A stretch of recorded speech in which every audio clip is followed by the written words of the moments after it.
Hello students, let's discuss Programmable Peripheral Interface 8255A, the chip number 8255A.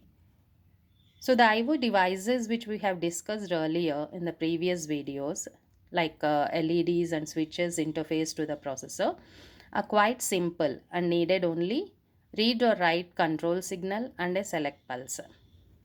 But there are IO devices which are more versatile, like alphanumeric keyboard, monitors, and printer. So, which have a variety of functions and features. So, such IO devices need some extra hardware to let them be interfaced to the processor. So, one such device or chip used in parallel data transfer is this 8255A. So, this is programmable. It is programmable peripheral interface. Programmable in the sense that it can be made to work in different ways as required by programming it using 8086 instructions. We can program this chip using 8086 instructions. We'll see how we can do that. Okay, so this 8255 is the interface device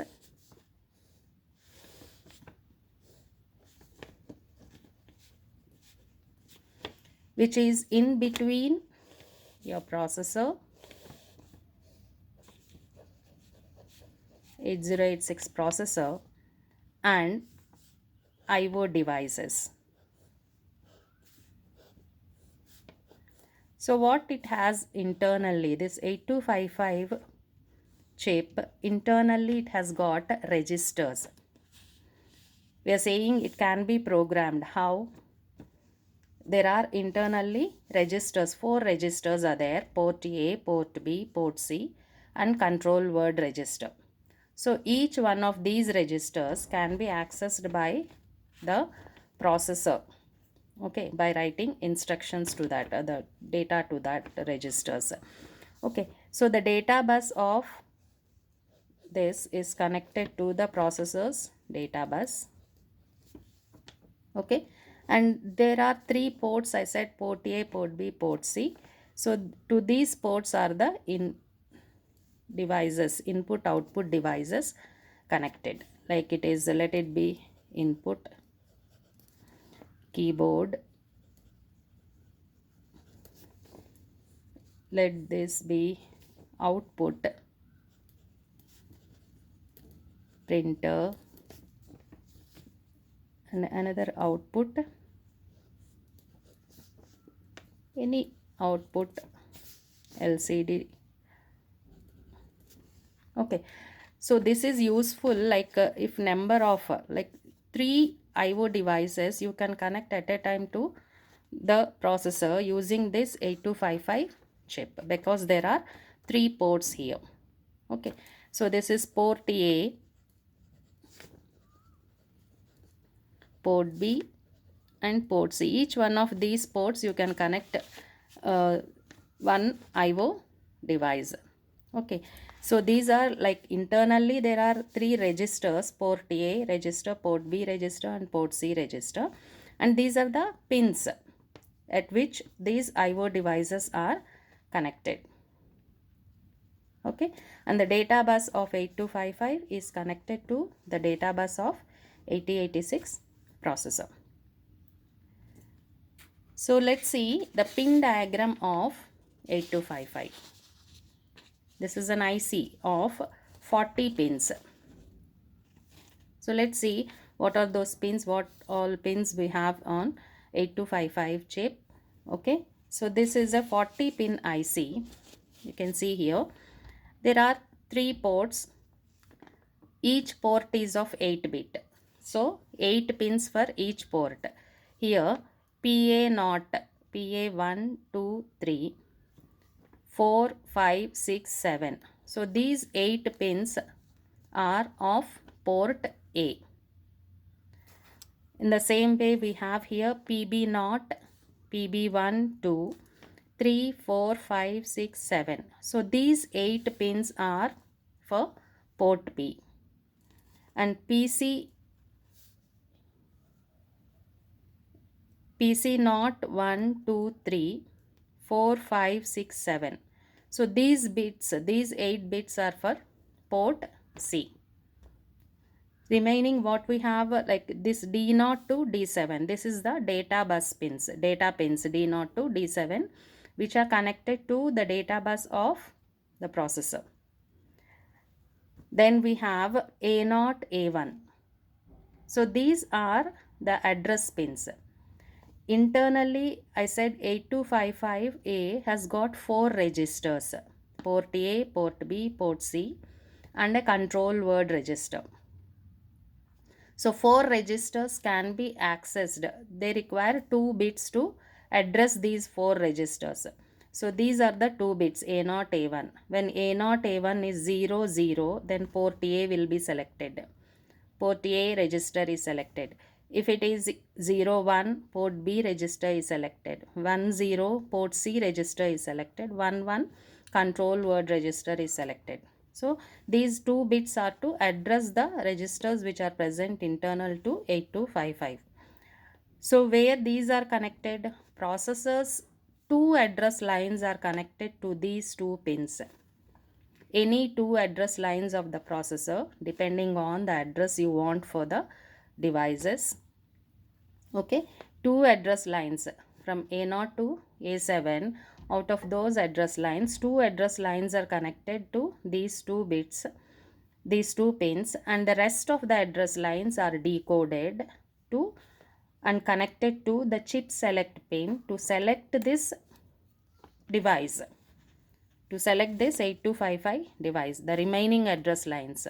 Out of 8, 2 are used here. 6 address lines are decoded and given to the chip select so that each register of this 8255 will have an unique address. Okay, that is how you can access the 8255 registers. Also, we can access the port pins with those addresses. And remaining is this read bar, write bar. Processors IO read bar and IO write bar are connected here. Then this is the chip reset pin. Then we have a VCC and ground. So these are the 40 pins of 8255 peripheral interface device, programmable peripheral interface chip. Okay, so this is the pin diagram. Let's see the block diagram of 8255.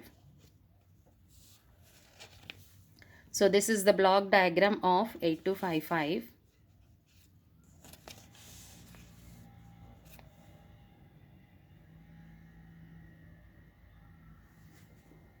Here you can see again these ports, port pins, port A, port B, port C pins. These are port C. These are divided into 2 groups, group A and group B. Okay, so under group A, what are the pins that come under group A is port A 8 pins, PA0 to P7, and port C upper pins, that is PC4 to PC7. So these 12 pins, 8 plus 4, these 12 pins, they come under group A.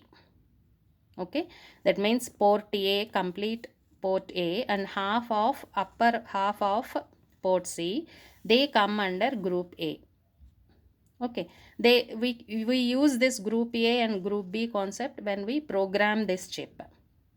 Okay, so group A, under group A comes these pins, and group B comes port C lower pins PC0 to PC3, and port B, all the 8 bits of port B. These come under group B. Okay, so there is a separate control logic for group A and control logic for group B. So this is the internal bus, and the control signals from group A, they go to group A port C upper pins, and so these pins are controlled by this group A control logic, and these pins are controlled by group B control logic. Once you understand it, it's easy to draw this block diagram. Okay, then we have to the internal bus is connected data bus buffer. So the data bus D0 to D7 pins of 8255, which will be connected to the data bus of the processor. Okay, then the read or write logic is there here, to which there are pins read bar, write bar. As I said, these IO read bar and IO write bar of the processor will be connected here, and A0, A1, any two address bits of a processor will be connected to these A0, A1, so that it is used in selecting port A register, port B, port C, and control word register. We'll see what is this control word register. We'll discuss in the next video. Then reset. Chip select is for selecting this particular chip. Okay, if this input is 0, then only this chip will get selected. Okay, so this is about the block diagram of 8255 programmable peripheral interface device. So in the next video, we'll see what is this control word register and how we can program this 8255 chip using 8086 instructions.